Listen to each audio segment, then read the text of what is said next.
كل لمحة ونفس عدد ما وسعه علم الله. بسم الله ما شاء الله، بسم الله ما شاء الله، بسم الله ما شاء الله، وما لم يشاء لم يكن، لا حول ولا قوة إلا بالله العلي العظيم، لا حول ولا قوة إلا بالله العلي العظيم، لا حول ولا قوة إلا بالله العلي العظيم. اللهم ارحمنا بالقرآن واجعله لنا إماما ونورا وهدى ورحمة. اللهم ذكرنا منهما نسينا، علمنا منهما جهلنا، وارزقنا تلاوته آناء الليل وأطراف النهار، واجعله لنا حجة يا رب العالمين. اللهم افتح لنا فتوح العارفين، وارزقنا فهم النبيين، واجعلنا من عبادك الصالحين والمتقين يا رب العالمين. بسم الله الرحمن الرحيم. قال مصنف رحمه الله تعالى: نفعنا الله بعلومه وبكتابه في الدارين، اللهم آمين يا رب العالمين. وبعد قال, ini bersesuaian dengan firman Allah yang maksudnya lebih kurang sesungguhnya kawanku ialah Allah yang menurunkan Al-Quran dan ia menolong orang-orang yang baik. Oleh itu si hamba yang sampai ke peringkat yang keempat ini tidak lagi menggunakan apa-apa yang memberi manfaat kepada dirinya dan tidak pula perlu menghindarkan apa-apa yang memberi mudarat kepada dirinya. Ia seperti bayi di pangkuan ibunya atau seperti mayat di tangan pemandi-pemandinya. Dia bergantung kepada qada dan qadar semata-mata tanpa memilih apa-apa dan tanpa berusaha apa-apa. Terpulanglah kepada Allah melakukan apa sahaja untuknya. Dia tidak lagi ada apa-apa. Kadang-kadang Allah memberinya kesusahan dan kadang-kadang diberinya kesenangan. Kadang-kadang kaya dan kadang-kadang papa. Dia tidak mahu memilih atau inginkan sesuatu makam, yakni stesen atau pertukaran stesen itu. Sebaliknya, dia redha dan senang hati terhadap apa sahaja yang dilakukan Allah ke atasnya. Inilah peringkat terakhir dalam pengembaraan kerohanian yang dicapai oleh para abdal dan aulia. Syarahan yang ke-56.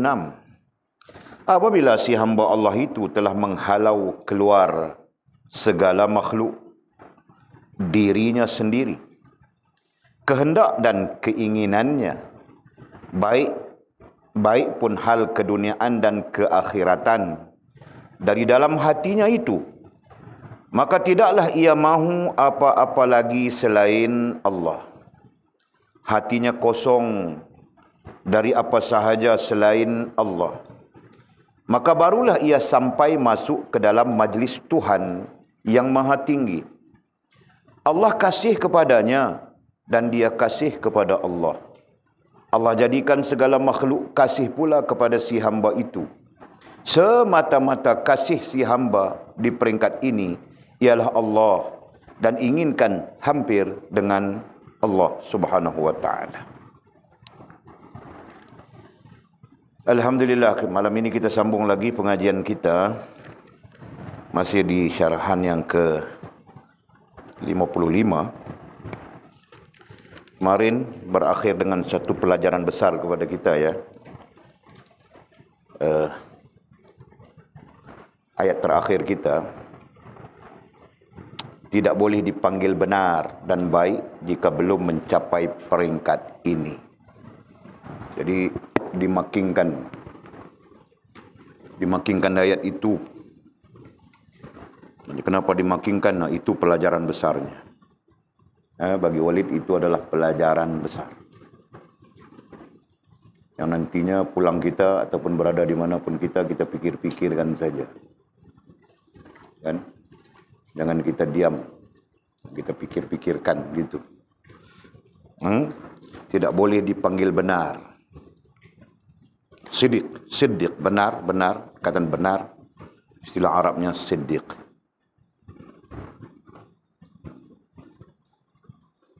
Dan baik, perkataan Arabnya saleh, ya kan? Siddiq, benar. Perkataan Arabnya siddiq. Nah, lihat saja dalam maqamat itu. Ada perkataannya siddiqin, itu kan. Orang-orang yang benar, termasuk benar itu jujur dan sebagainya. Dan baik, baik itu salihin, saleh. Nah, baik menurut ukuran Allah Subhanahu wa taala dan Rasul, ya. Bukan baik menurut ukuran nafsu kita. Nah, menurut ukuran nafsu kita yang salah pun baik juga. Dengan tipu walid pun baik. Dengan tipu orang beriman pun baik.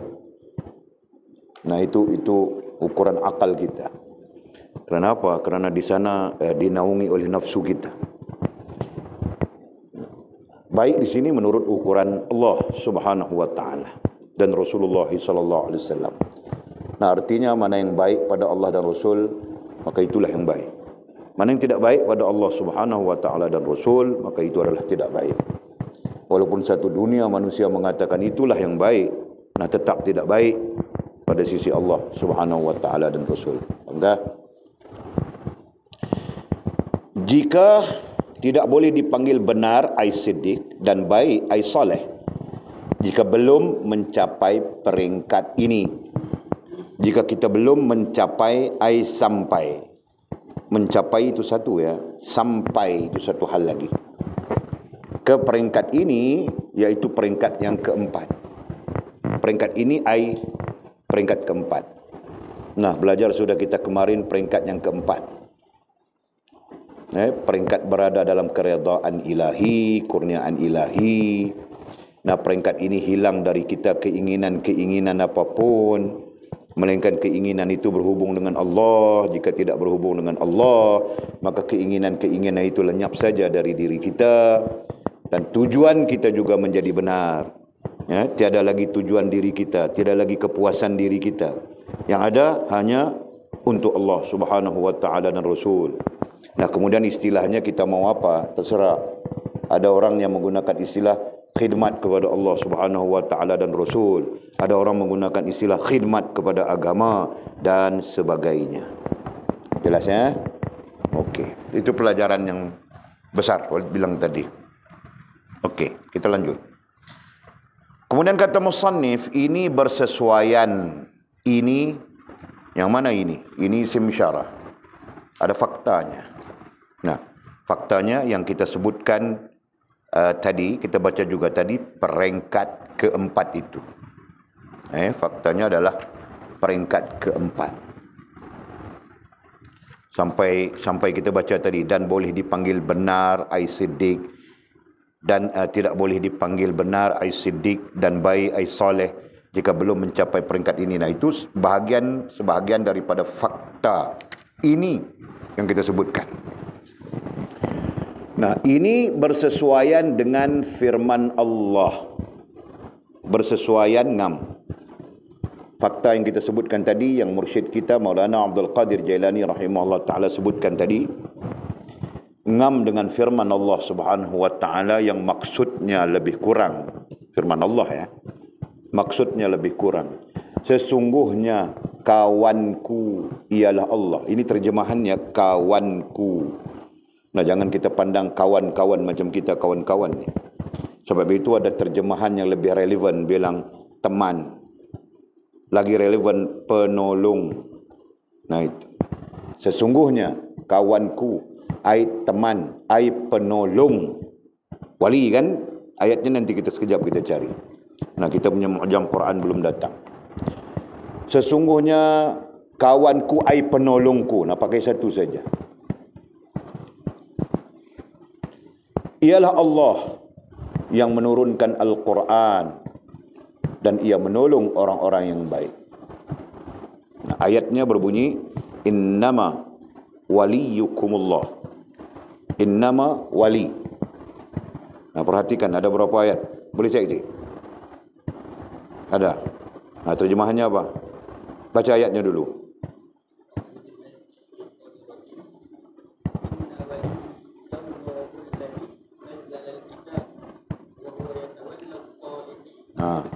Nah, itu ayatnya. inna waliyallah alladhi nazzala al-kitab wa huwa yatawalla as-salihin. Surah berapa, ayat berapa?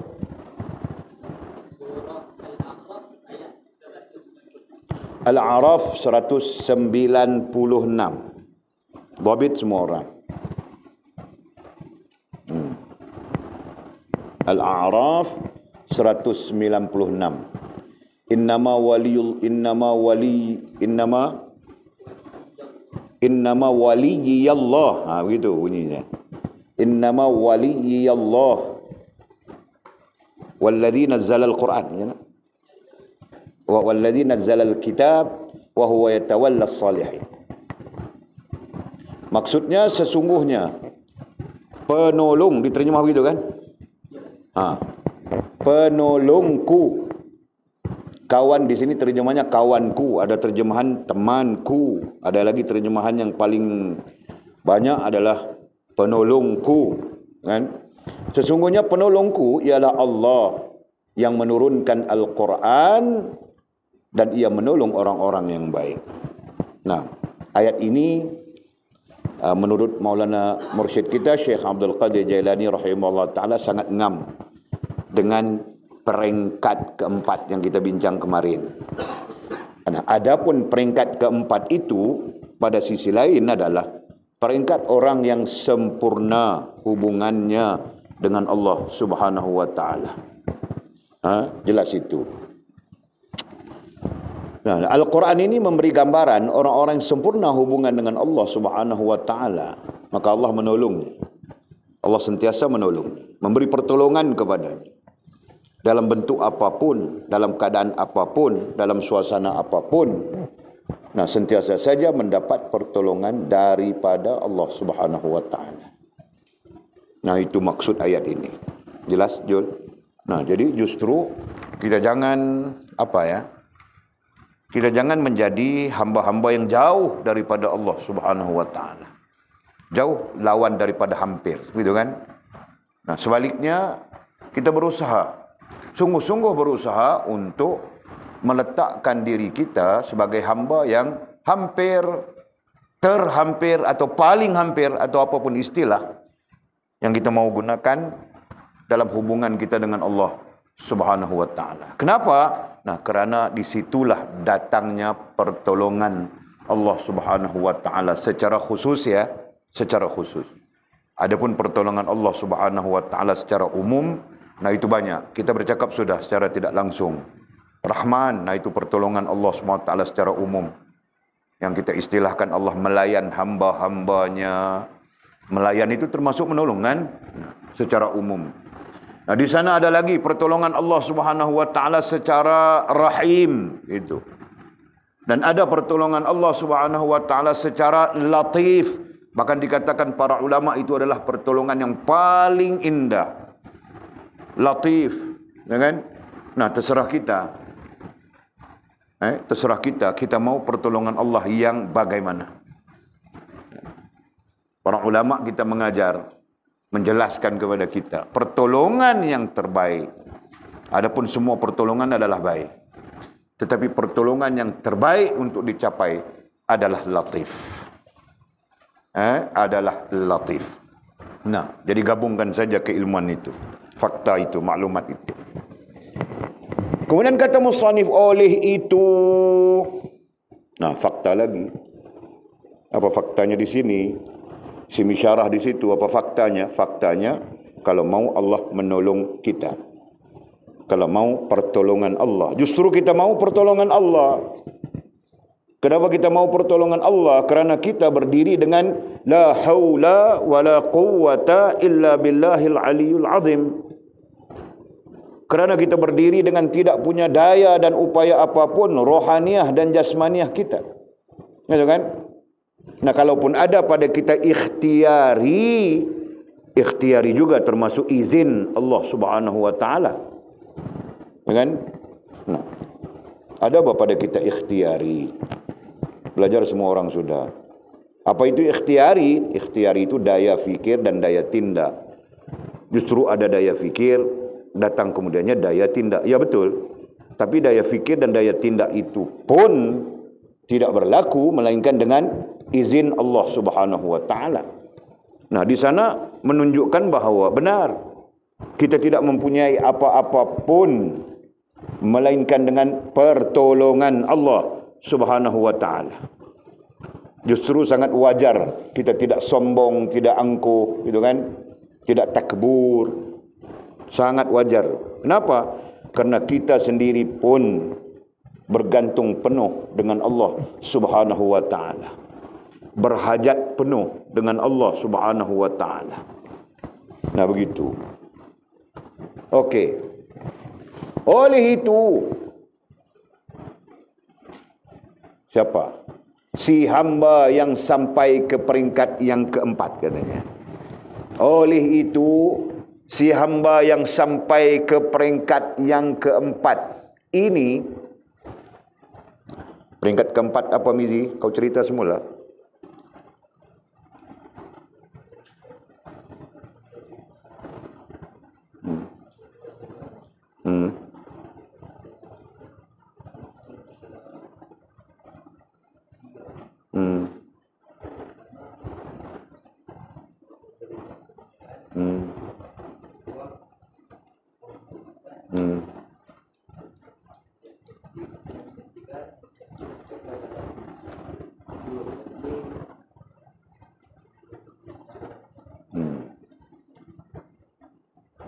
Okey.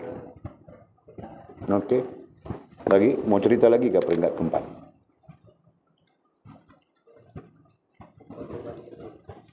Dan berbagai-bagai lagi apa? Kau berbagai-bagai saja. Kau cerita basic itu.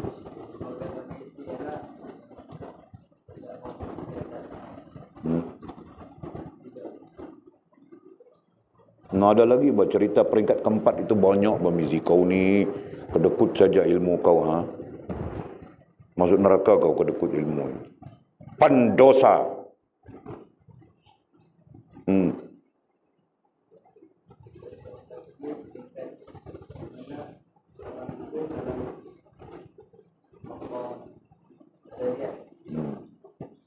Okey. Nah, nanti badaliat itu apa?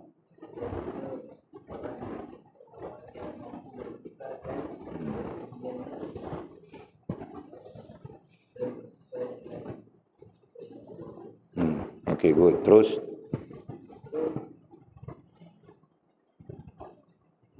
Itu saja. Nah, peringkat keredaan, lenyap kehendak dan maksud diri tiada. Kau tidak cakap itu. Jadi kau tidak cakap, kau tinggal maklumat, kan? Nah, kita jangan secara ilmunya, jika boleh kita jangan meninggalkan maklumat. Nah, itu penting, kan? Karena ilmu berdiri di atas maklumat sebelum menjadi ilmu. Okey. Nah, itu peringkat keempat. Jadi katanya, oleh itu si hamba yang sampai ke peringkat yang keempat ini, katanya, tidak lagi menggunakan apa-apa yang memberi manfaat kepada dirinya. Tidak lagi menggunakan apa-apa yang memberi manfaat kepada dirinya. Menggunakan ai mengambil manfaat, kan bilang, kan? Nah, menggunakan ai mengambil manfaat. Nah, itu ada ayatnya. Tidak lagi menggunakan apa-apa yang memberi manfaat kepada dirinya. Ada sudah ayatnya. Mana menggunakan ai mengambil. Nah, itu memadai itu. Nah, dia ada kereta kah, dia ada lori kah, dia ada helikopter kah, dia ada private jet kah, dia ada tanah kah, dia ada rumah besar kah, apapun yang dia ada, nah dia tidak ambil manfaat lagi. Nah, itu. Faham tak? Dia tidak mempunyai rasa untuk mengambil manfaat daripada apa yang diberikan kepadanya. Melainkan dia akan menggunakan apa yang diberikan kepadanya dalam berhubungan dengan Allah Subhanahu wa taala. Nah, itu. Kita ada bau satu macam bau, ya. Apa, ya? Bau, Haji? Pakai ni kah? Tak bakar ni pun bau sebenarnya. Bakar ni bau tadi ya. Kemarin lagi kita tak bau dah. Bau macam kilang baja. Ya kan? Bau ni bukanlah busuk, okey juga.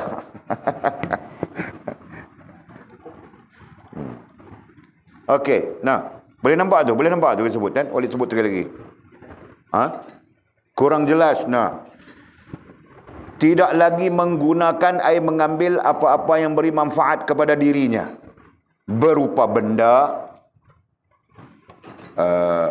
berupa makhluk,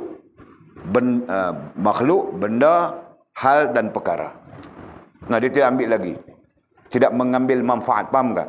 Nah, ketika itu orang yang jenis keempat ini, dia memiliki rumah besar misalnya. Ini contoh ya. Nah, rumah besar itu dia tidak melihat untuk keinginan dirinya. Memuaskan dirinya tiada lagi sudah. Faham tak? Nah, ketika itu dia akan menggunakan rumah besar itu untuk menghubungkan dia dengan Allah. Nah, cara mana, bentuk mana, nah Allah Subhanahu Wa Taala saja yang tahu. Dia ada private jet macam bangkil. Nah, bila dia berada di peringkat yang keempat ini, nah private jet itu dia tidak akan gunakan untuk kepentingan keinginan peribadinya, tiada lagi sudah. Dia akan menggunakan private jetnya itu untuk menghubungkan dirinya dengan Allah Subhanahu Wa Taala. Kalau anda beli tembakau, tidak ada kena-mengena apa di situ. Nah, kau mungkin nanti menggunakan private jet kau itu untuk membawa orang-orang miskin, yang susah, yang tidak upaya untuk pergi ke Makkah kah. Nah, contohnya begitu. Ya kan? Nah, bukan naik pergi beli tembakau apa. Kau mau landing di mana? Okey.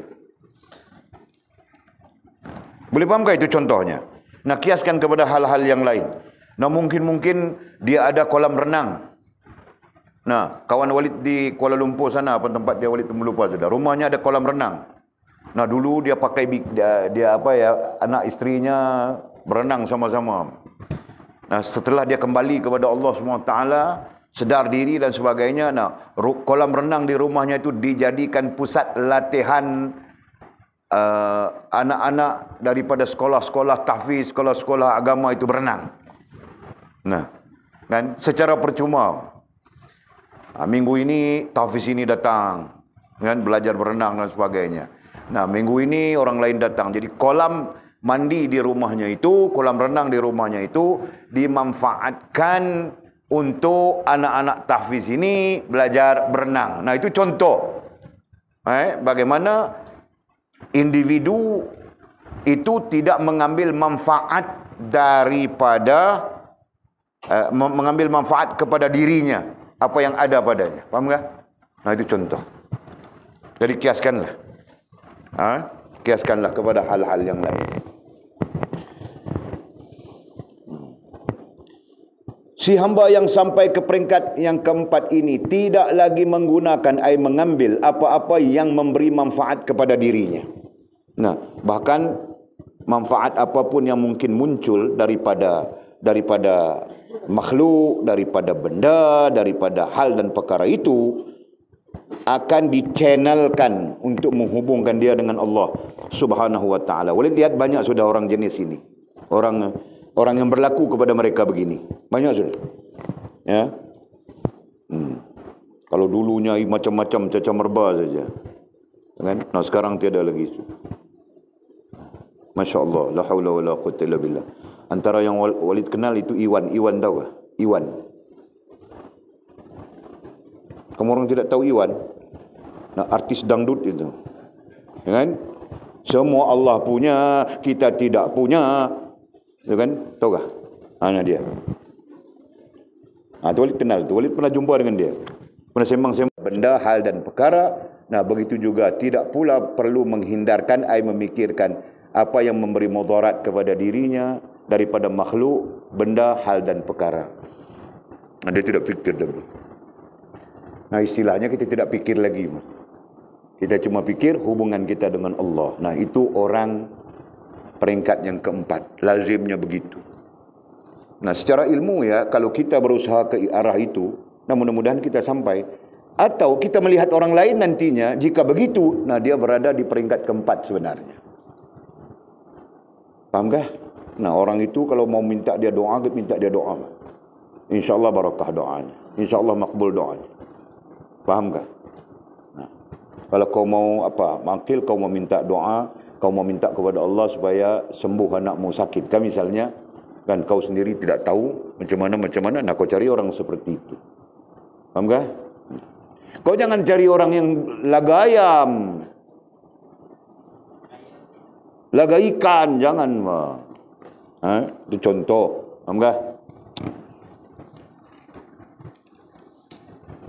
Okey. Nah, siapa tidak faham setakat itu ya? Ini kita sedang bercakap implikasi-implikasi ya. Nah, okey. Ia katanya, ia ai siapa? Ia bukan kerbau. Ia ai orang di peringkat ini, peringkat keempat yang sedang kita bincangkan ini. Ia seperti bayi di pangkuan ibunya. Ia seperti ai seumpama, seperti ai seumpama bayi di pangkuan ibunya. Yakni dia di sisi Allah Subhanahu wa taala. Ia seperti bayi di pangkuan ibunya. Ia ai dia sama saja. Jadi keberadaannya dalam bahasa kiasan seperti bayi di pangkuan ibunya. Ya kan? Ketika dia memerlukan, nah ibunya memberikan. Nah, bayi di pangkuan ibu kita belajar sudah ya, menangis saja kan. Nah, kita ada ni anak Makcik Ija. Pernah Makcik Ija? Wah, susu. Wah, susu. Tidak pernah kan? Wah, nasi. Wah, nasi. Ada? Yang dia tahu apa? Menangis saja kan. Nah, wah pun dia baru terjadi secara tabi'inya begitu kan. Tahukah terjadi secara tabi'inya? Kamu orang paham tak? Nah, kenapa bayi bila lahir saja ditampar buntutnya? Tahukah? Kamu orang tidak tahu? Nah, nanti bayi-bayi kamu orang ditampar buntutnya. Supaya dia menangis. Nah, ditampar supaya dia menangis. Kamu orang tahukah?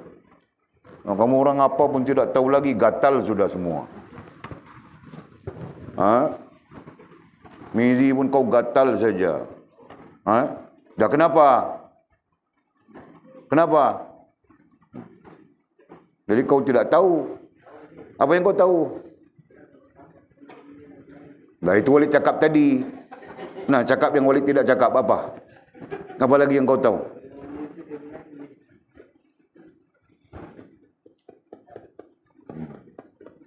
Ingat ya, jadi tampar.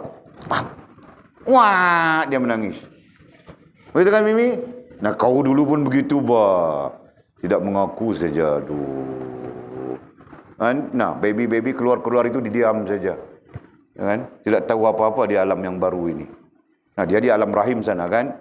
Nah, dia mau rasa apa-apa, mau makan ke ibunya nanti makan gitu kan. Nah, dia menurut rasa ibunya. Nah, itu rahmat Allah Subhanahu wa taala ya. Nah, rasa mau minum, nah ibunya nanti minum. Rasa mau makan, ibunya nanti makan. Nah, sampai dia pun besar, sama besar dengan ibunya. Dengan sama besar dengan perut ibunya gitu. Paham tak? Nah, kamu orang nanti pun sama saja. Dan sebagainya. Paham tak? Nah, okey. Jadi, kita menyatakan di sini, ia seperti bayi di pangkuan ibunya secara jasmaniah. Nah, itu. Bayi di pangkuan ibu secara jasmani, apa yang dia tahu? Tidak tahu apa-apa. Nah, tapi secara rohaniah, ibunya tahu. Itu kan? Ibunya tahu, Pak. Sebab itu, beza bapa dengan ibu. Anak menangis, bapa tidak tahu anak itu mau apa. Tapi ibu tahu saja dia, bahawa anak itu mau makan. Jelas tak? Anak itu mau, dia berak, dia tidak kasih tahu, dia berak terus saja kan? Makcik Ijah betul tak? Berak dia menangis tak? Menangis tak? Dia mau kasih tahu dia berak. Dia mau kasih tahu dia kencing. Begitu kan? Nah. Jelas? Nah, kiaskan kita sebagai hamba dengan Allah Subhanahu wa taala seperti bayi di pangkuan ibu. Kiaskan. Jelaskah? Nah, kita mau apa? Nah, di sana Allah Subhanahu wa taala yang Maha tahu akan memahami kita mau apa. Kita perlukan apa. Nah, begitu. Dan Allah Subhanahu wa taala melimpahkannya kepada kita. Siapa orang yang di peringkat keempat ini? Faham kah? Subhanallah. Nah, paham sudah itu kiasannya kan? Nah, ada lagi, Bang. Atau seperti mayat di tangan pemandi-pemandinya. Nah, sama juga. Dia, nah orang yang di peringkat keempat ini, seperti mayat di tangan pemandi-pemandinya. Berarti pasif saja. Dia tidak mampu aktif apapun. Betul kan? Berarti kaku saja dia. Bergerak pun kerana digerakkan. Nah, begitu. Ya kan? Mayat bangkil. Kau tahu ke mayat? Kau pernah mandi ke mayat? Pernah kan? Nah, siapa yang dia bergerak sendiri kah? Dia bergerak ambil cebok gayung itu, cedok, siram dia, begitu kah? Nah, kalau kau tengok itu, kau terberak dalam seluar. Ha? Boleh jadi mayat sekali, Pak. Nah, mayat itu nantinya tidak boleh melakukan apa-apapun. Dan yang menggerakkan mayat itu nantinya adalah para pemandi-pemandinya. Begitu. Jelaskah? Demikianlah kiasan orang yang di peringkat keempat ini dalam hubungannya dengan Allah Subhanahu wa taala. Nah, dia pasif saja. Allah yang menggerakkan dia. Begitu, begini, begitu, begini. Paham enggak? Nah, ada orang bertanya dulu, kami belajar. Nah, ada orang bertanya kepada Syekh. Nah, apa mungkin di sana Allah menggerakkan dia kepada keburukan? Orang bertanya kepada guru kami. Nah, jawab guru kami, Allah Subhanahu wa taala sentiasa menggerak manusia kepada kebaikan. Hanya manusia itu saja yang selalu membawa dirinya kepada keburukan. Dihafal oleh Mimi, orang-orang yang menghafal. Ingat saja semua teksnya. Tapi kefahaman daripada teks ini apa? Itu. Nah, Walid mau kamu orang jelas semua ya, sebab kita mau sampai syarahan yang ke-56 sudah ini. Walid kasih tahu sudah. Habis syarahan ke-56 nah. Kita baca satu malam 3 syarah, 2 syarah. Nah, mungkin kita laju saja. Nah, sebelum habis masuk 2022 khatam sudah ini. Nanti ada yang lain akan mengulangi. Nah, sebab itu Walid tanya. Nah, baru mau bincang-bincang kamu orang kah? Nah, siapa mau kasih? Nah, betul kau. Nah, dia yang tunjuk kau lah. Fas, kau. Kasih kefahaman kau. Kau faham macam mana ini? Atau saya memang tidak faham, Walid? Nah, kau mengaku saja begitu senang. Supaya nanti next semester kau berada di kelas 1 saja. Kan? Diturunkan ke kelas 1. Nah, itu jam kelas 2 ada, kelas 3 ada 4 orang, kelas 4 ada 3 orang, nah begitu.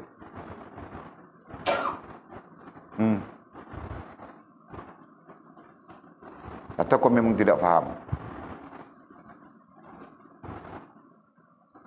Anak kau Mizi, kau cerita Mizi, selamatkan dia orang ni, perempuan-perempuan ini. Nah, orang perempuan ni memang begitu kan. Nah, kalau kamu orang tahu, kamu orang tidak mau bercakap, berarti kamu orang tidak yakin apa yang kamu orang tahu. Nah, itu satu kesalahan dari segi keilmuan, gitu kan? Kalau kamu orang tidak tahu, tapi kamu orang merasakan kamu orang tahu, lagi salah. Nah, gitu.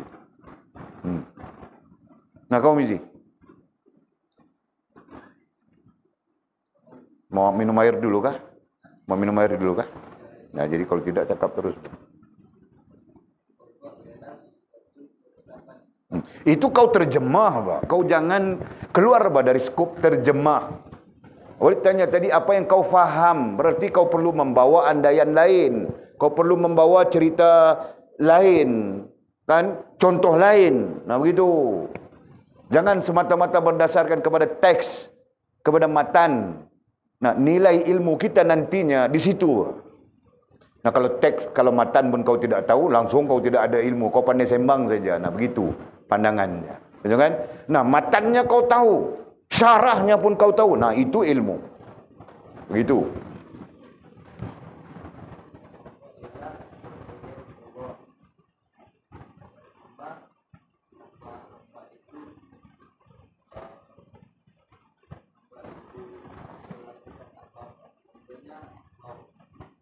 Contohnya apa? Mau?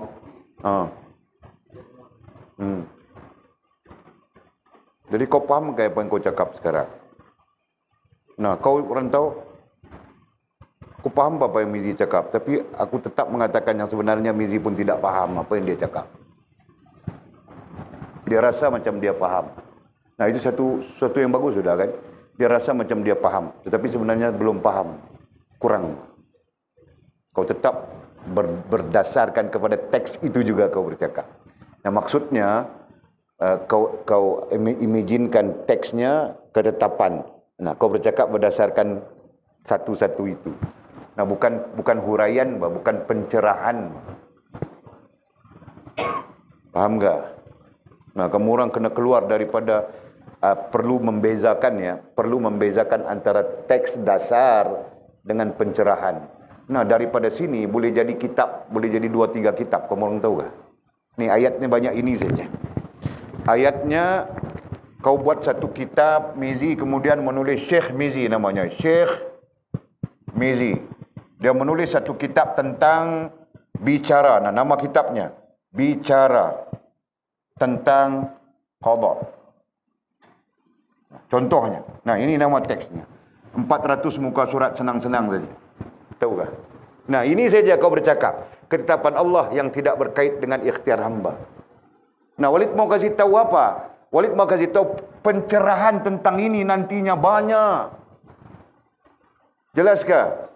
Nah, kau ulang-ulang ketetapan Allah yang tidak berkait dengan ikhtiar hamba. Dan ulang lagi, qada apa? Ketetapan Allah yang tidak berkait dengan ikhtiar hamba. Nah, itu teksnya, itu matannya. Sedangkan syarahnya nanti ada banyak. Kan? Bukan setakat 400 muka surat, 1000 muka surat pun ada. Tahu tak? Nah, bercakap satu hal saja tentang qada. Faham? Nah, jadi di situ kita perlu menguasai maklumat. Ya, tapi tetap datangnya dari sini, keluarnya dari sini. Katakan, kan, ada 10 penulis. Ada 10 ulama yang membicarakan tentang qada. Siapa? Imam apa? Yang ini imam apa? Yang ini imam apa? Ini imam apa? Katakan sampai 1, 2, 3, 4, 5. Jadi sekurang-kurangnya kita menguasai 5 pendapat imam. Nah, betul kan? Nah, begitu caranya. Nah, Imam Syafi'i, apa pandangan Imam Syafi'i tentang qada? Apa pandangan Imam Abu Hanifah tentang qada? Apa pandangan Imam Malik tentang qada? Apa pandangan Imam Ahmad Ibn Hanbal tentang qada? Kemudian datang lagi, imam lagi, Nawawi dan sebagainya. Mutabar, ulama-ulama mutabar ini, yang siqah ini. Nah, jadi kita sekurang-kurangnya mendapat 5 pandangan. Ingat ya, pandangan itu bukan ini. Pandangan adalah pencerahan. Betul? Ini matan, sama saja. Sama saja. Baik dia Imam Abu Hanifah, Imam Syafi'i, Imam Malik, Imam Ahmad Ibn Hanbal, Imam Nawawi, imam-imam yang lain. Nah, matannya tetap sama saja. Paham tak? Jelas ya? Nah, syarahnya nanti berbeza. Jelas? Nah, itu. Paham rantau? Nah, coba kau kasih sedikit kau punya pencerahan. Tanpa mengikut matan. Fahaman ya, merujuk matan itu tetap. Faham tak? Merujuk matan itu tetap. Tapi fahaman kau punya kefahaman tentang matan itu.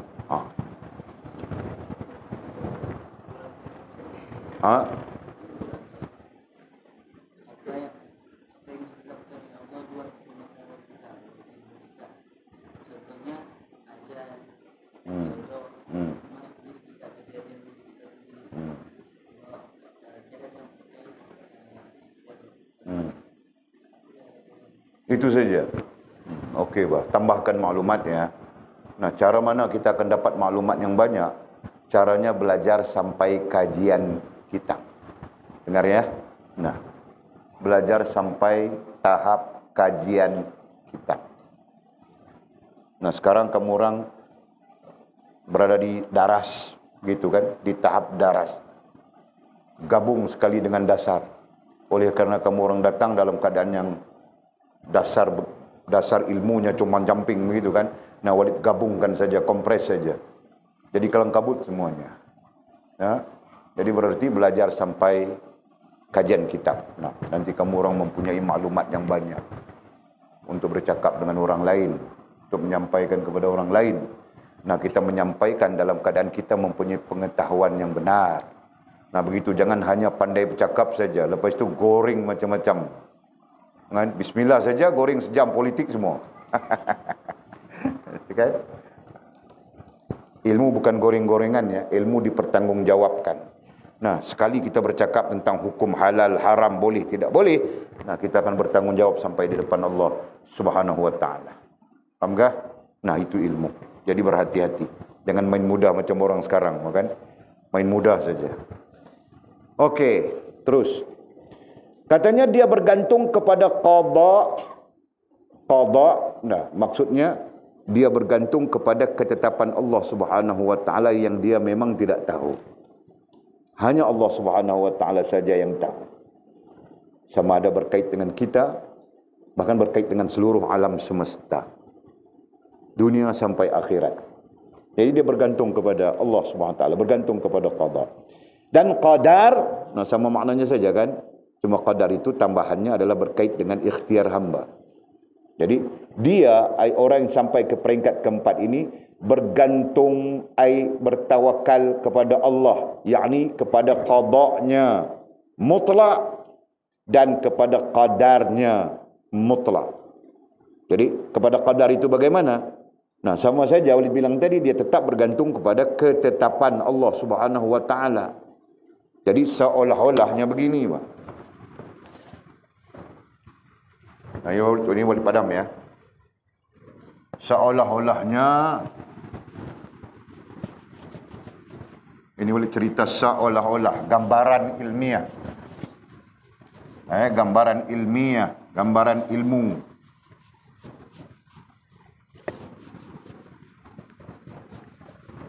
Okey. Seolah-olahnya, ini dia ya, dia di sini.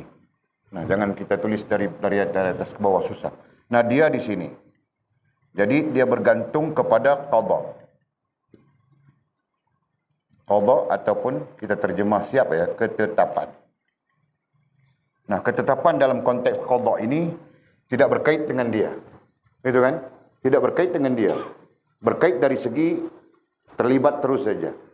Okey. Kemudian bilang tadi qadar.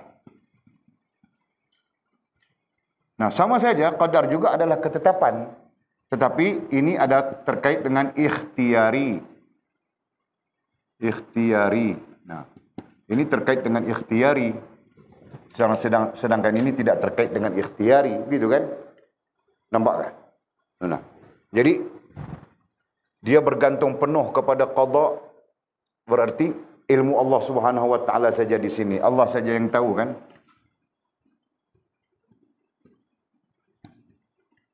Nah, kita katakan begitu. Nah, kemudian dalam masa yang sama, dia bergantung kepada qadar, berarti yang berkait dengan ikhtiarnya. Nah, begitu maksudnya. Kan?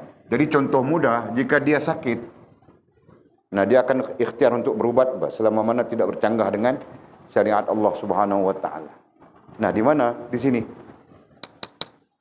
Ya. Dalam bahasa yang mudah, dia tidak semata-mata bergantung kepada qada. Jadi dia sakit, dia biar saja nanti Allah sembuhkan. Misalnya, itu kan? Nah, dia tetap salah di sana.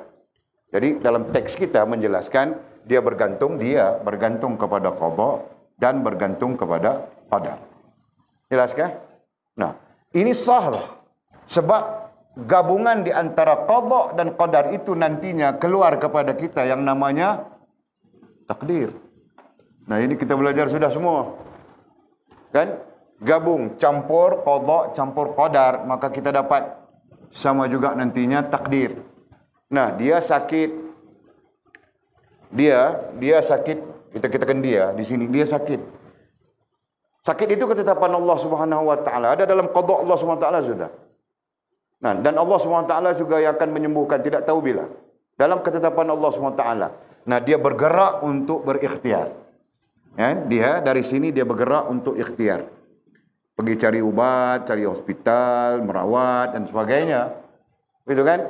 Nah, nantinya berlaku takdir itu. 3 bulan kemudian dia sembuh. Nah, itu takdir. Kan?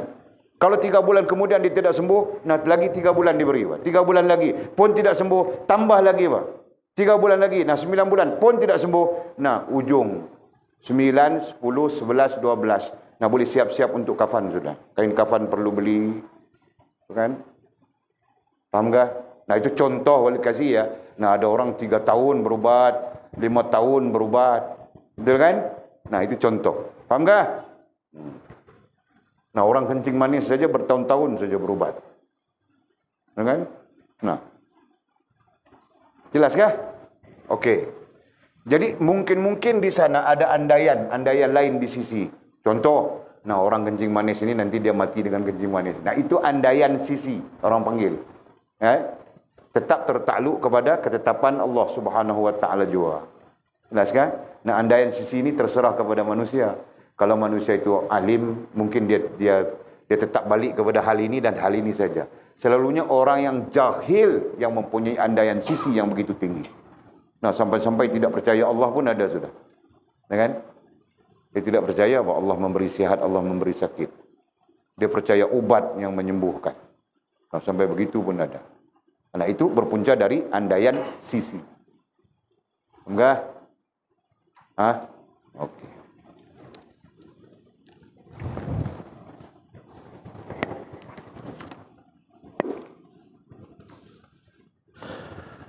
Dia bergantung, bertawakal kepada qada dan qadar semata-mata. Nah, bergantung kepada qada dan qadar, nah dalam bahasa mudahnya ialah bergantung kepada apa yang ditetapkan oleh Allah SWT. Karena qada pun dalam ketetapan Allah, qadar pun sama saja dalam ketetapan Allah. Bezanya qadar itu terkait dengan ikhtiarnya. Begitu saja kan? Nah, sebab itu boleh contohkan tadi dia sakit.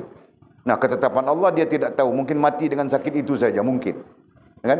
Atau mungkin sembuh dalam satu masa yang tertentu. Nah, dia jadi tidak tahu, karena tidak tahu dia berikhtiar. Masuk dia dalam qada, berikhtiar. Gitu kan? Nah, dia berikhtiar 3-4 bulan kemudiannya dia sembuh. Nah, itulah takdir. Jelaskah? Nah, fahamannya kena begitu. Okey. Jika tidak sembuh, misalnya dia berikhtiar 3 bulan pun tidak sembuh. Nah, dia tetap tidak boleh apa ya? Tetap tidak boleh menyalahkan Allah SWT. Kenapa? Karena di sana ada qada, bukan saja qadar. Di sana masih ada lagi satu hal yang namanya qada, yang tersembunyi yang kita tidak tahu, gitu kan? Kita cuma tahu tentang mau ikhtiar. Adapun menyembuhkan itu tetap Allah Subhanahu wa taala. Nah, begitu. Jelas kan? Okey. Dia orang yang di peringkat keempat bergantung bertawakal kepada qada dan qadar semata-mata tanpa memilih apa-apa. Tanpa memilih apa-apa. Apa maksudnya? Nah, jika Allah menghendaki sihat, ku terima. Jika Allah menghendaki ku terus sakit, aku terima. Nah, itu tanpa memilih apa-apa. Dengan? Nah, jika memilih, sudah tentu salah satu. Aku mau sihat. Maka ketika itu, dia bergantung dengan obat. Dia bergantung dengan ikhtiar. Faham tak? Kan? Nah, dalam ilmu psikologi pun sama saja.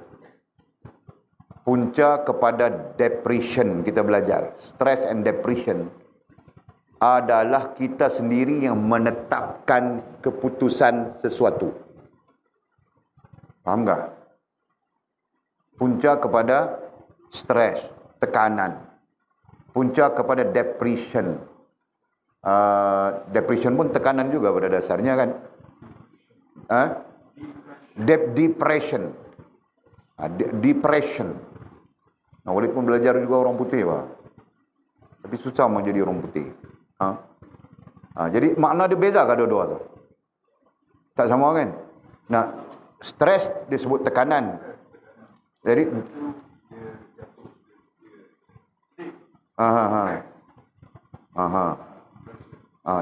jadi itu semua kita mau kasih tahu apa?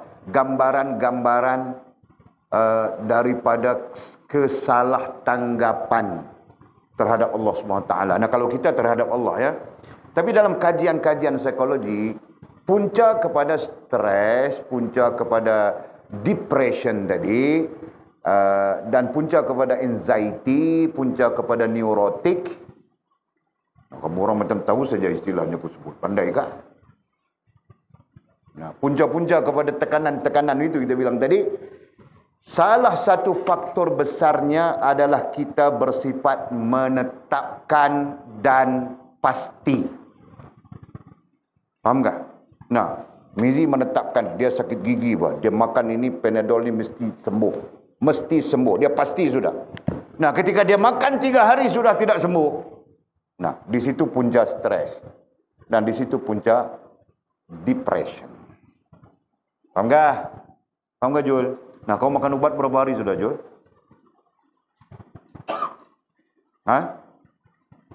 Tak makan langsung ubat. Kuat buat tawakal kau ya. Makan juga lepas tu. Berapa hari sudah? 5 hari sudah. Sembuh kah? Tak sembuh lagi. Nah, kalau Jul menetapkan mesti sembuh selepas 3 hari makan ubat, selepas 3 hari tidak sembuh, nah Jul mula mengkritik Tuhan. Faham tak? Nah, di situ. Dan kritik Tuhan itu sama ada sedar ataupun tidak sedar, itulah punca kepada stres dan itulah punca kepada depression. Jelas? Jadi kamu orang terdedah dengan bidang ilmu yang pelbagai ini. Tidak ada guru pondok yang cakap macam Maulid. Pelbagai saja aku masukkan. Nah, tidak apa, mudah-mudahan kamu orang berkembang, ya, berkembang dengan pengetahuan yang pelbagai. Nah, tidak bersifat seketul begitu saja kan. Nah, bersifat berketul-ketul macam tai.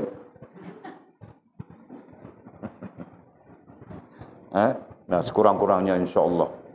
Jadi Walid menunjukkan bahawa hakikatnya apapun ilmu yang bermunculan sebenarnya tidak berbeza, tidak memisahkan atau tidak bercanggah dengan Al-Quran, dengan Sunnah, dengan apa yang diajarkan oleh para ulama kita. Nah, itu.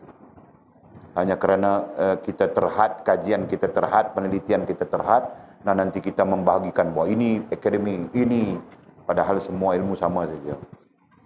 Okey.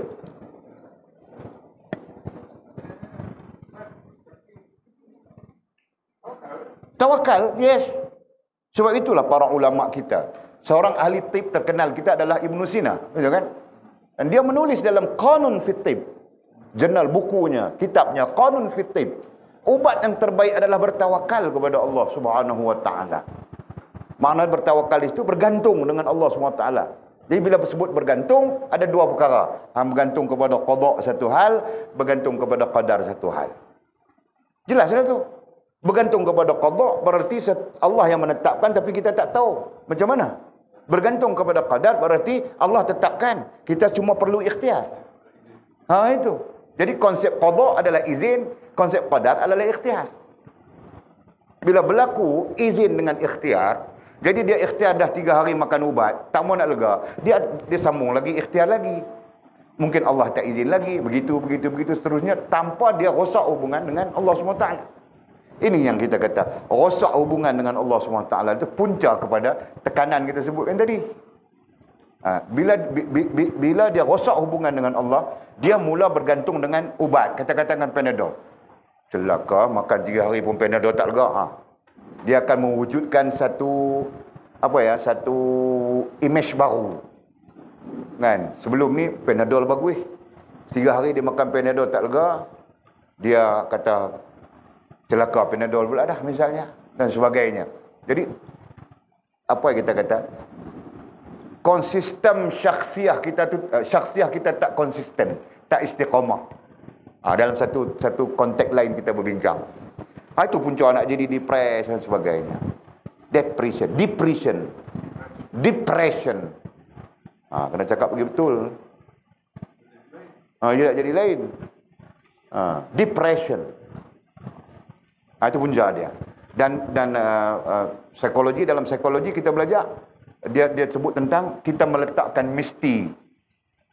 Kita meletakkan mesti dan pasti. Itu punca kepada stres dan punca kepada depression. Kan? Jadi letak mesti berarti menetapkan lah. Itulah. Dan Islam mengajarkan, mengajar kepada kita, pertama tawakal kepada Allah SWT. Arti tawakal itulah hubungkan diri dengan Allah SWT. Itu je. Bila kita hubungkan diri kita dengan Allah, berarti kita masuk dalam wilayah qada, masuk dalam wilayah qadar. Apalagi dengan sedar dan ilmu, tak timbul dah. Dia akan timbul lebih baik. Aku dosa banyak kot. Dia akan timbul kot tu lah pula. Salah banyak dan sebagainya, jadi aku minta ampun. Jadi selain pada tawakal, dia beristighfar dengan sakit dia. Itu lebih baik. Nabi sebut dalam hadis, orang yang demam sehari, dia beristighfar mohon ampun pada Allah, Allah menghapuskan dosanya 80 tahun. Walaupun hadis itu sifat dia fadail, kan? Sifat dia fadilat. Tapi tetap kita boleh jadikan lijazbatil amal, untuk kita suka nak beramal. Tak nak masalah apa lah. Daripada sakit kepala, dajeh, makan ubat tak lega, dajeh, dia bunyi yang tu je. Kan? Lebih baik astaghfirullahaladzim, ya Allah. Astaghfirullahaladzim, ya Allah. Itu lebih baik.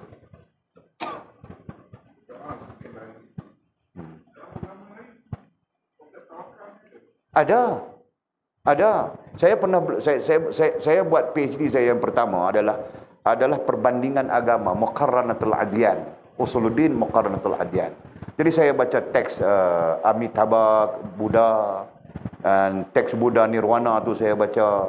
Kemudian Hindu saya baca Shiva, saya baca Brahma.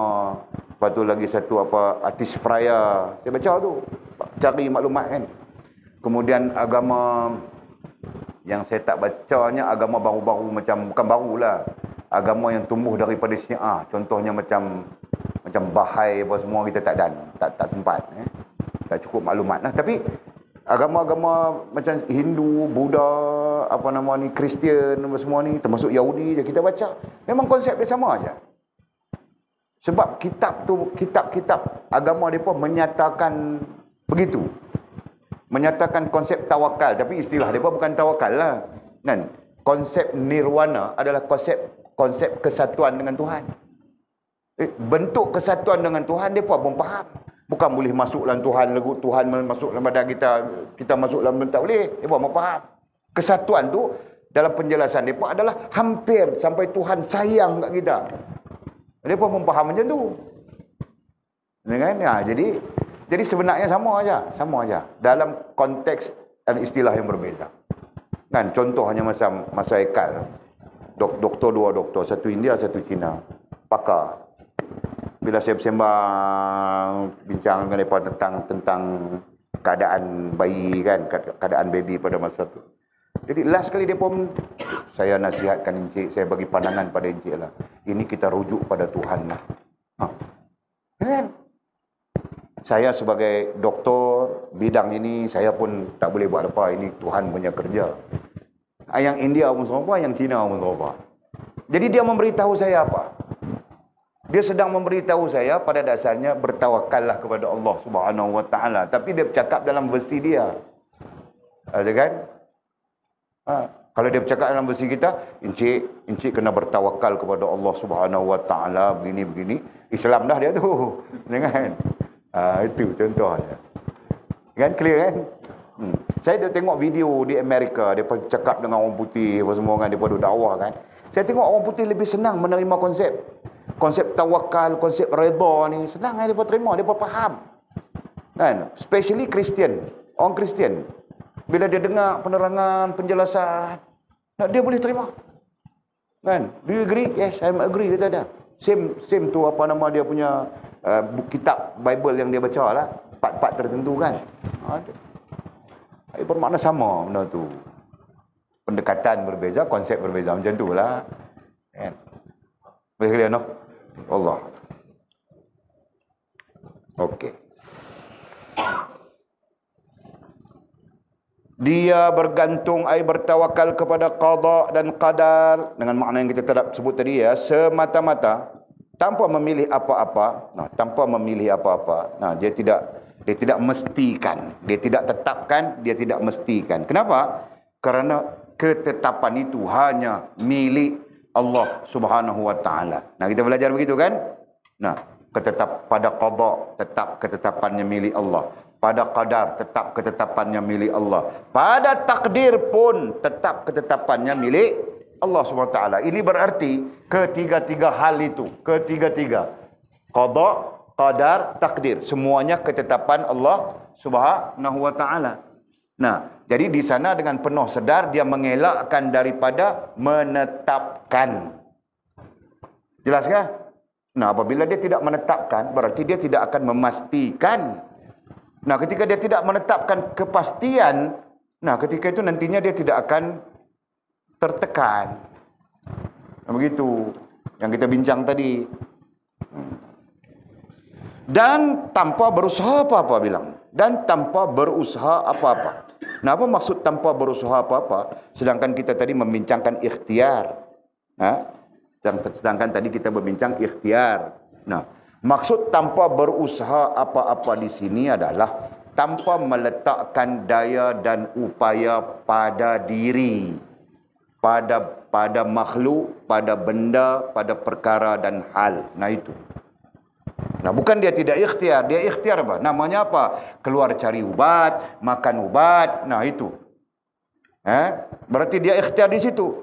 Jadi apa masalah di sini? Dan tanpa berusaha apa-apa. Maksudnya tanpa meletakkan daya dan upaya itu pada obat, atau pada ikhtiar, atau pada benda, hal dan perkara, atau pada makhluk. Dhabitnya itu kasih jelas ya. Di sini mungkin terjemahan ini yang salah. Terjemahan ya, teks, bukan syarah, bukan penerangan. Dan tanpa berusaha apa-apa, ai-nya tanpa, apa tadi boleh sebut? Tanpa meletakkan daya dan upaya pada makhluk, benda, hal dan perkara. Ya kan? Contoh dia makan ubat. Dia tidak meletakkan daya dan upaya itu pada ubat. Daya dan upaya tetap diletakkan kepada Allah Subhanahu wa taala. Itu kan? Kalau ubat mempunyai daya dan upaya, jul sembuh sudah. Ini 5 hari sudah makan ubat. Tidak sembuh-sembuh. Mau kerja pun susah. Tidur pun pukul 10 baru boleh bangun. Ya kan? Mau bekerja pagi-pagi susah. Kan Jul kan? Mau makan pun susah kan Jul kan? Perlu ambil cuti lagi sebulan. Sudah? Okey. Okey, baca dhabitmu, rantau. Ayat itu. Dia bergantung, baca. Takut salah kamu orang salah dhabit.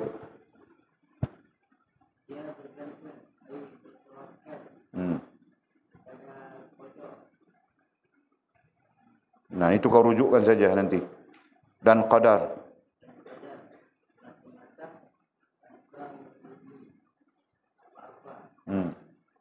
Tanpa memilih apa-apa. Apanya ayatnya apa? Menentukan, menetapkan. Menetapkan mahunya. Begitukah? Jadi ketika kau makan ubat, kau jangan menetapkan dengan ubat ini kau akan sembuh. Begitu. Kan? Kau menetapkan aku cuma ikhtiar, mudah-mudahan Allah membantuku untuk sembuh. Begitu saja. Faham tak? Bukan kau menetapkan ubat itu kau pasti sembuh. Faham ya? Jangan ada salah faham ya, nanti ku tanya balik kamu orang terkial-kial saja nanti. Okey. Terus rantau. Habis sudah?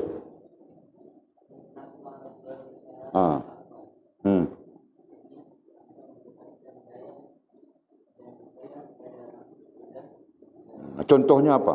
Makhluk itu contohnya apa? Contohnya ubat. Jadi kau tidak meletakkan daya dan upaya itu pada ubat. Begitu kan? Okey. Boleh itu. Jadi kalau kau meletakkan daya dan upaya itu pada ubat, sudah pasti ubat itu menyembuhkan. Gitu kan? Nah begitu. Sedangkan yang maha menyembuhkan itu Allah Subhanahu wa taala. Jelas sudah. Terpulanglah katanya, terpulanglah kepada Allah melakukan apa sahaja untuknya. Nah begitu. Itu teks ini menyatakan tentang apabila kita tidak menetapkan, nah berarti kita menyerahkan kepada Allah SWT. Terserah pada Allah. Kita ikhtiar saja makan ubat, kan? Ikhtiar saja tanam padi, ikhtiar saja noreh getah, ikhtiar saja cop kelapa sawit, ikhtiar saja turun but-but ke sungai, gitu kan? Ikhtiar saja begitu, ikhtiar saja begini. Nah, adapun terpulanglah kepada Allah melakukan apa saja untuknya. Jadi Allah lah akan melakukan. Melalui apa? Melalui qada, qadar, dan nanti terjadi takdirnya. Begitu. Dia tidak lagi ada apa-apa. Nah, di situ dia, tetap dia istilahnya ya. Dia tidak lagi ada apa-apa. Berarti dia bebas daripada sebarang ikatan yang lain. Dia tidak ada lagi apa-apa, bebas daripada sebarang ikatan dengan makhluk, benda, hal dan perkara. Jadi bebas. Biasanya istilah orang-orang sembang ini, jadi apa pun dia tidak mau sudah. Kan? Dia tidak mau sudah. Kau bilang dia, jom kita jalan-jalan, dia suka jalan-jalan kan? Kau suka jalan sana, bilang jomlah kita jalan-jalan sana. Aku tidak mau sudah, aku mau duduk masjid saja bilang. Itu contoh. Kan? Nah yang lain pula dia suka apa? Dia suka karaoke misalnya kan. Nah itu karaoke mau cerita apa jauh sangat kan. Nah karaoke dengan mau sampai cerita ini jauh. Kan? Jadi dalam arti kata yang lain, apa yang pernah menjadi kesukaannya, nah itu nanti dibiarkan, dibebaskan saja. Tidak mempengaruhi dia lagi sudah. Nah itu. Faham tak? Okey. Kadang-kadang Allah memberinya kesusahan. Nah, apabila dia menyerahkan dirinya kepada Allah, kan?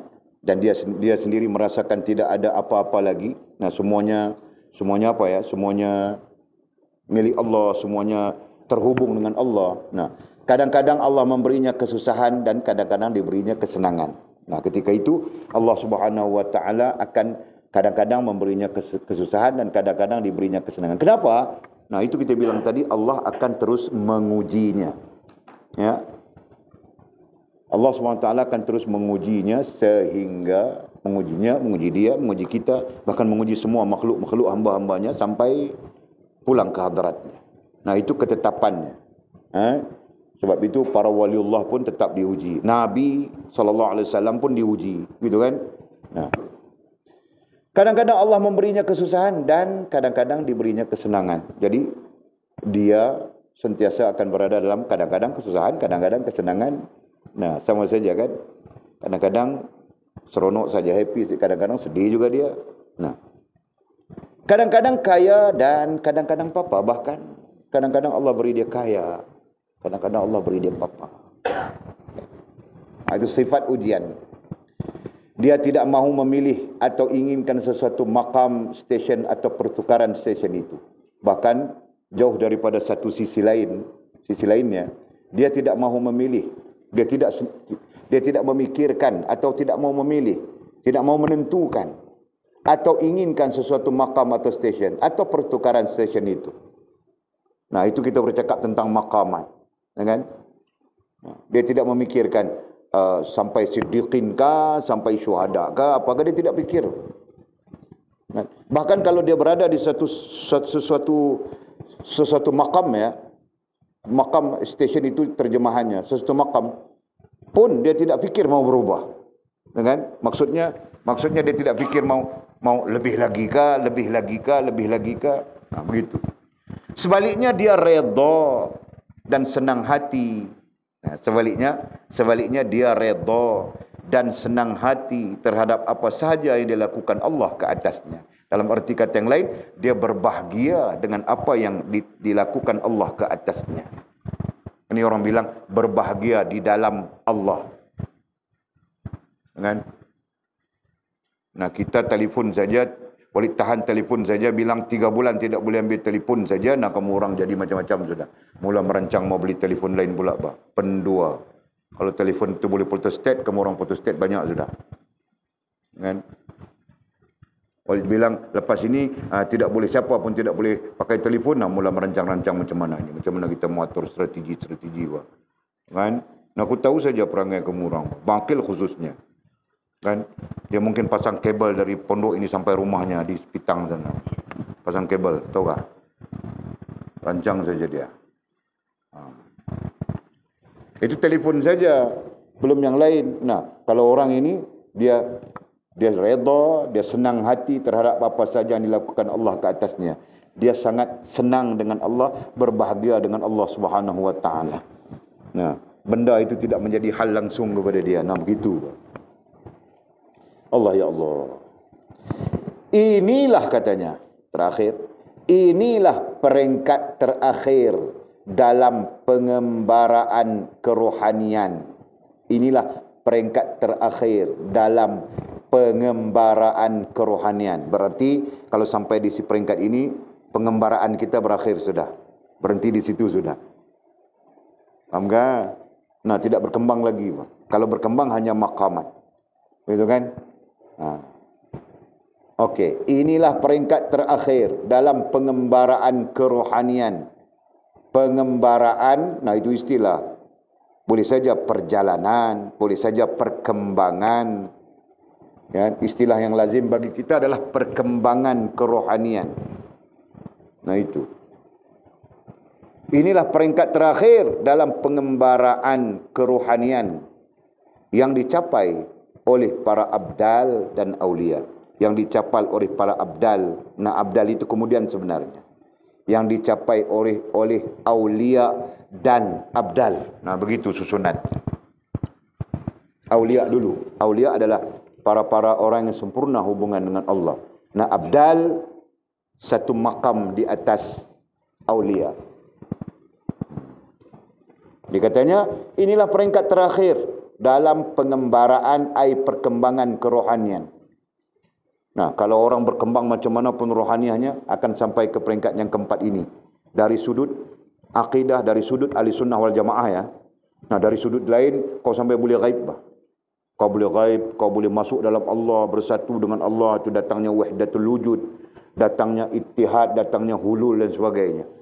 Nah, kerana mereka melampaui melampaui pemikiran-pemikiran yang irfani. Nah, mereka melangkah kepada pendekatan-pendekatan falsafah yang seolah-olah tidak ada sempadan. Nah, akhirnya terjun mereka kepada teori-teori yang salah. Teori bersatu dengan Tuhan. Tuhan adalah aku adalah Tuhan. Nah, akhirnya hanyut, rusak semua. Ya. Nah, kita terakhirnya di sini, ingat ya. Mana tahu kamu orang Mizi nanti pulang-pulang dia tiba-tiba bertapa di Gunung Kinabalu. Nah, bilang mau bersatu dengan Tuhan dia. Nah, mengarut sudah. Setakat ini saja pengembaraan kerohanian. Faham kami Mizi? Nah, apapun yang datang menggodamu, bagaimana cara dan sebagainya, nah tidak lebih daripada ini. Nah, kalau kau mau melampaui ini, nah kau akan rusak. Siapapun mau melampaui ini, maka mereka akan rusak. Nah, itu saja dari segi dasar ilmiahnya. Nah, makil kau pun serupa. Nanti kau balik bertapa di gunung. Nah, konon-kononnya mau hampirkan diri dengan Allah SWT misalnya kan. Nah, dia tidak lebih daripada peringkat ini. Ingat ya. Nah. Okey, inilah peringkat terakhir dalam pengembaraan perkembangan kerohanian yang dicapai, yang boleh dicapai. Yang dicapai boleh. Kerohanian sepatutnya boleh itu kita dah awalkan lagi. Dalam pengembaraan perkembangan kerohanian yang boleh, begitu. Yang boleh dicapai. Yang boleh dicapai oleh para aulia ya. Nah, yang capai itu nantinya adalah para aulia, orang yang sempurna hubungan dengan Allah SWT. Nah, kalau kita ini bukannya sempurna, compang-camping saja. Nah, jadi ilmu saja ini pada kita, ya. Nah, bukan kita capai bangkil, nah kau duduk-duduk pondok 3 hari kemudian kau keluar, aku sudah sampai peringkat yang keempat, kau bilang begitu, Pak. Kami nanti ikat kaki kau, tangan kau, kami ikat di pokok asam itu, Pak. Takut jadi apa-apa pada orang. Itu, Pak. Okey. Yang akan dicapai, yang boleh dicapai ya. Yang boleh dicapai oleh para aulia, ai orang-orang yang sempurna hubungan dengan Allah SWT dan abdal.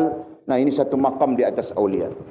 Nah, jadi penjelasan mudah ini untuk menggambarkan kepada kita orang-orang yang akan mencapai ini akan seiring dengan sempurna hubungannya dengan Allah Subhanahu wa taala. Nah, begitu. Jelas kah? Nah, kalau tidak sampai ke sana, mungkin kita berada di posisi ilmu saja kan. Nah, kita usaha dengan ilmu, dengan zikrullah, dengan fikrullah. Nah, itu dulu. Makanya ya. Nah, kemudian masuk kita kepada sedar diri. Nah, sedar diri itu pun nanti kita belajar panjang lagi itu. Sedar diri bagaimana? Nah, nanti kita belajar. Okey? Nah, kemudian kata musannif kita berhenti di situ. Wallahu a'lamu bishawabi au kama qala. Nah, nampakkah sekarang Walid kasih tahu kamu orang sampai syarahan yang ke-55 berakhir sudah. Habis sudah cerita maklumat tentang pengembaraan kerohanian. Nah, masuk syarahan yang ke-56. Nah, tapi Walid akan syarah juga syarahan yang ke-56 ini sebab dia menjadi dasar kepada syarahan selanjutnya. Nah, selepas 56 itu, nah masuk syarahan yang ke-57, nah kita mungkin baca laju saja. Nah, pendekatan kita, apa yang tidak paham akan diperbincangkan. Nah, begitu. Wallahu a'lam. Nah, ada soalan apa yang perlu dijawab? Dan setengah. Sila.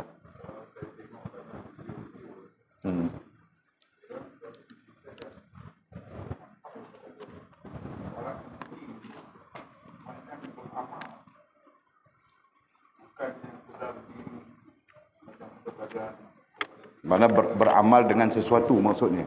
Berarti ada zikirnya kah, ada wiridnya kah gitu. Okey.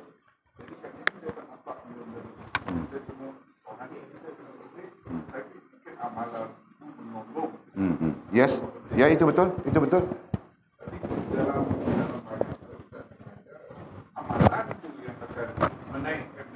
Nah, sebab itu mereka mudah berfatwa. Mereka mudah berfatwa, zikir ini amalan mudah masuk syurga begini. Jadi sebab itulah yang saya, satu sisi saya amat bercanggah dengan keadaan-keadaan ni. Kan? Saya amat bercanggah secara apa ya? Bercanggah secara pemikiran lah. Nak pergi bercanggah depan tak boleh lah, kan? Ini jadi isu lain. Jadi secara pemikiran kita bercanggah. Sebab apa kita bercanggah? Macam Haji kata Zahid ni, kita lalui tarbiyah. Bukan kitab ini saja, bahkan seluruh kitab para ulama kita, Ahlussunnah wal Jamaah, terkait dengan adab rohani, adab jasmaniah ni, dia bincang hal yang sama. Secara kesimpulannya, kita kena berusaha membersihkan rohaniah kita. Secara kesimpulannya, semua ulama Ahlussunnah wal Jamaah, yang pemuka-pemuka kita katakan, dan pelopor-pelopor ilmu tasawuf ini, pemuka-pemuka ulama besar-besar ini, semua menyimpulkan bahawa dalam konteks menghubungkan diri dengan Allah SWT, tuntutan pertamanya adalah membersihkan rohaniah itu. Ada membersihkan hubungan, kita katakan begitu. Kan? Membersihkan rohaniah berarti mewujudkan hubungan. Kan? Kemudian amalan yang kita sebut zikir ke fikir ke amalan itu adalah membersihkan perhubungan. Jadi dua hal yang sangat berbeza dalam disiplin ilmu tasawuf itu sendiri. Kan? Hak ni terang-terang para ulama aja. Kita tengok dalam kitab Risalah Khusyairiyah. Imam Khusyairi ini salah seorang ulama yang menyusun atur disiplin dia kan. Jadi dalam sana pun dia menyebut hal yang sama aja. Kalau perhubungan kita bagus, sifat-sifat perhubungan bagus, tapi hubungan kita tak bagus, tak jadi apa macam tu juga. Sebab itulah kita belajar tentang hubungan. Hubungan mesti baik, baru perhubungannya nanti membantu untuk bertambah baik. Kan? Iyalah, satu sisi pandang yang kita sebut, dah kita cerita sudah, amalan ni cuma 20% je menyumbang. Kita katakan begitu. Walaupun ini adalah figure yang figure yang kita sebut yang bukan umum, terlalu umum, bukan berdasarkan kepada nas dan sebagainya.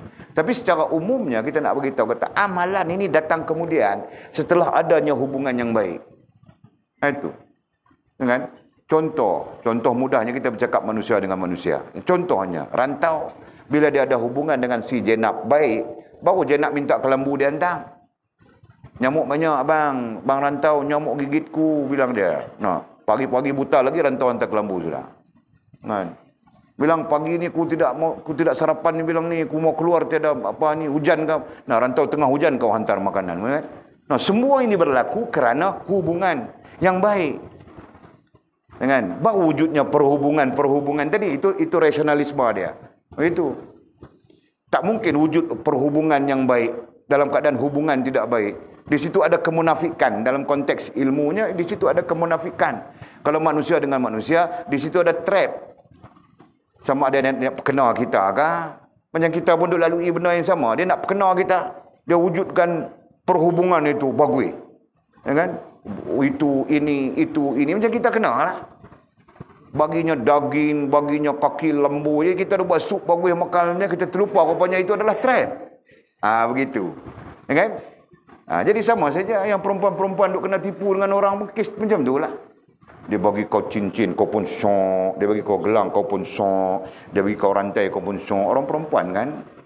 No, syok. Bagus bah si Abang Joko itu, bagus bah Abang Joko. Abang Joko kan? Kan? Nah, apabila kau syok, nanti kau kena trap. Kau kena perangkap. Faham tak?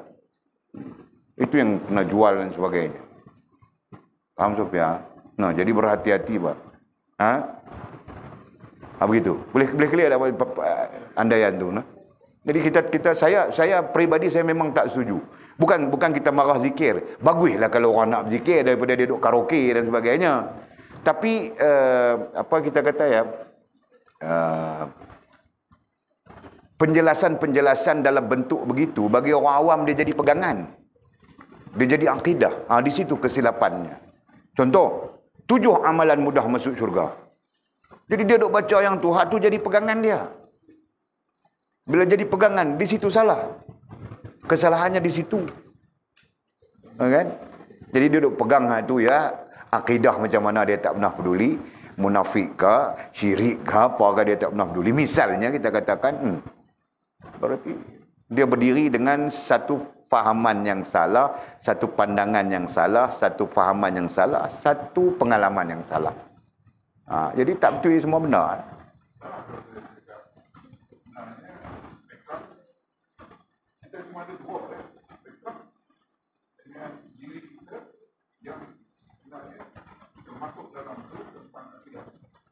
Yes, ini yang saya tunjukkan dalam pengajian-pengajian kita selama mai pun. Selama kita duk mengaji, kita membentangkan kepada, ialah di masjid kah, secara masjid lah kan. Kalau di sini kita bentangkan, it's very smart idea supaya kita nampak.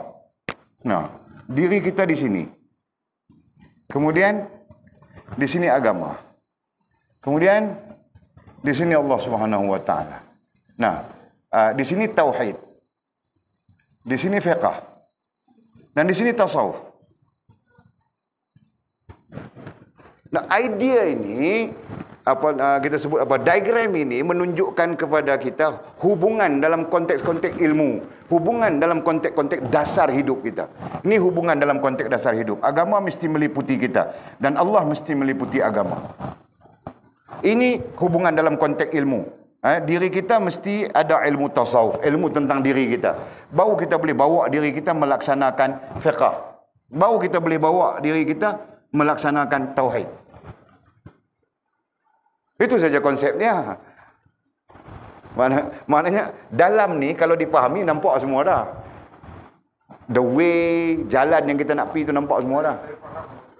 Okey.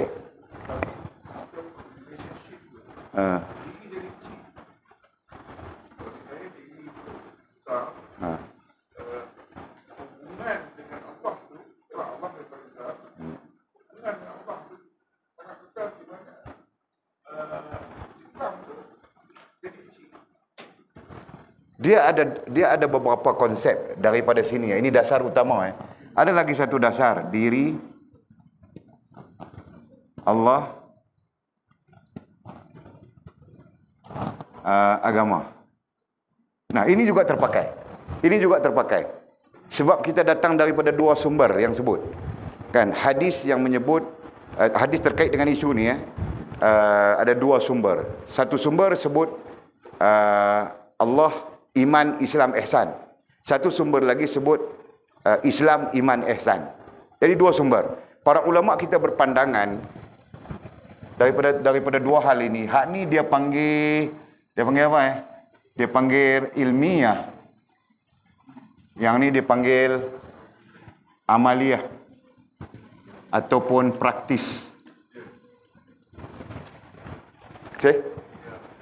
Jadi dalam konteks yang praktis, ya memang agama meliputi kita.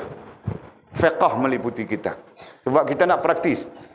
Ini kita bercakap secara ilmiah. Ilmiah ni berarti kita bermula dengan satu pengetahuan sebelum kita buat. Ya kan? Contoh somebody masuk Islam ke apa, kita bermula begini contohnya. Bila kita dah Islam dalam konteks yang ni, kita berada di posisi ni lah. Posisi agama itu mesti meliputi. Dalam arti kata lain, kita nak berakidah, akidah ikut agama. Jangan kita akidah ikut kita. Begitulah maksudnya. Ya kan? Okey, maklumat ni kamu orang semua ada kan? Tidak ada yang tertinggal ya. Nampak dia tu kan?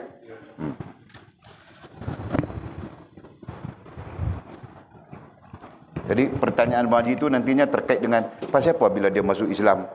Dia kena mengucap 2 kalimah syahadah dulu misalnya. Ya kan? Jadi secara tak langsung 2 kalimah syahadah itu adalah kunci kepada agama. Adalah kunci kepada agama. Betul kan? Okey. Alhamdulillah. Nah, ada soalan lain tak ada?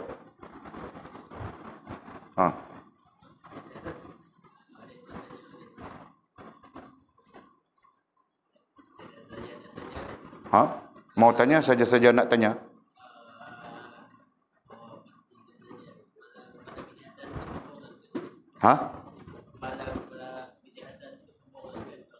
Ya. Sombong, takbur. Nah, itu istilah yang sama. Al-Quran menggunakan istilah takbur.